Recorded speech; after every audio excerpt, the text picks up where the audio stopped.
अस्सलाम वालेकुम, welcome back another part number 12। सो इस पार्ट में भी हम 5 जो हम शॉर्टकट्स को डिस्कस करेंगे।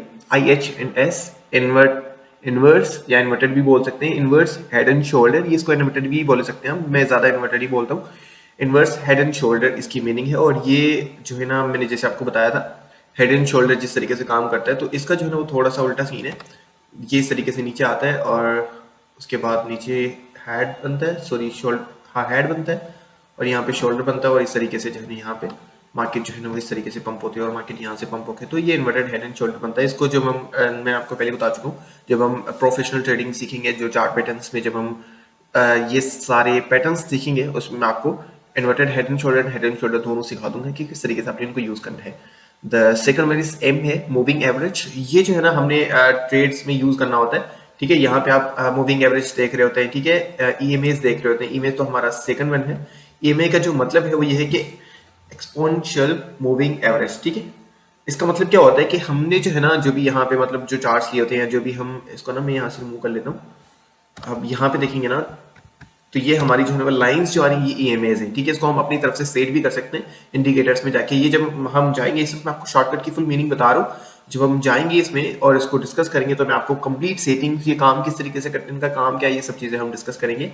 तो इसका जो शॉर्ट फॉर्म है एक्सपोनेंशियल मूविंग एवरेज का, ईएमए इसको हम कहते हैं। ठीक है, अगर आप वहां पे ईएमए देखते हैं, इसका मतलब क्या होता है, एक्सपोनेंशियल मूविंग एवरेज। ठीक है, और the fourth one is backs. Backs का मतलब ये होता है कि पोर्टफोलियो जो जो आपकी टोटल कैपिटल है।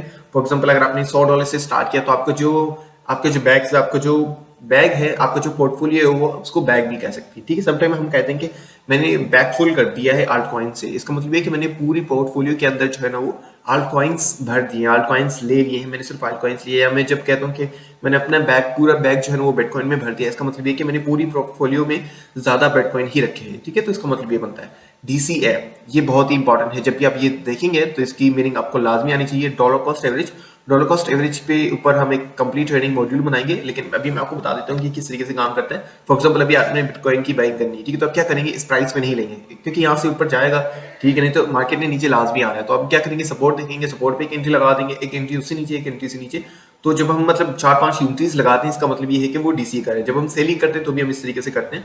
तो डीसीए का मतलब ये होता है कि हम जो है ना वो डिफरेंट डिफरेंट प्राइसेस पे कॉइन या स्टॉक मार्केट में शेयर्स को बाय करते हैं या सेल करते हैं। ठीक है, तो डॉलर कॉस्ट एवरेज का मतलब ये होता है, और ये बहुत जरूरी होता है। अगर आप ट्रेडर या इन्वेस्टर हैं, दोनों में इस चीज की बहुत जरूरत है कि आपको डीसीए करना आना चाहिए। ठीक है, जब हम डीसीए की बात करते हैं, इसका मतलब ये कि डॉलर कॉस्ट एवरेज हम जो है ना वो डिफरेंट डिफरेंट एंट्रीज लगाएंगे। ठीक है, बैक्स का मतलब पोर्टफोलियो बन जाता है, और ईमेज जो है ना वो एक्सपोनेंशियल मूविंग एवरेज होते हैं, जो कि हम उसको मूव करते रहते हैं और मार्केट के साथ वो खुद ही मूव होते हैं और हम उसके अकॉर्डिंग भी ट्रेड करते हैं। ठीक है, एमए भी हम आपको समझा दिया है। ठीक है, आई एशन ये जो इन्वर्टर हेड एंड शोल्डर है। ठीक है, बाकी हम नेक्स्ट पार्ट में देखेंगे और उसके बाद आपने इन सब की प्रैक्टिस करनी है, उसके बाद ये आपने नेक्स्ट मॉड्यूल पे जाना है। थैंक यू सो मच, मिलते हैं नेक्स्ट पार्ट में।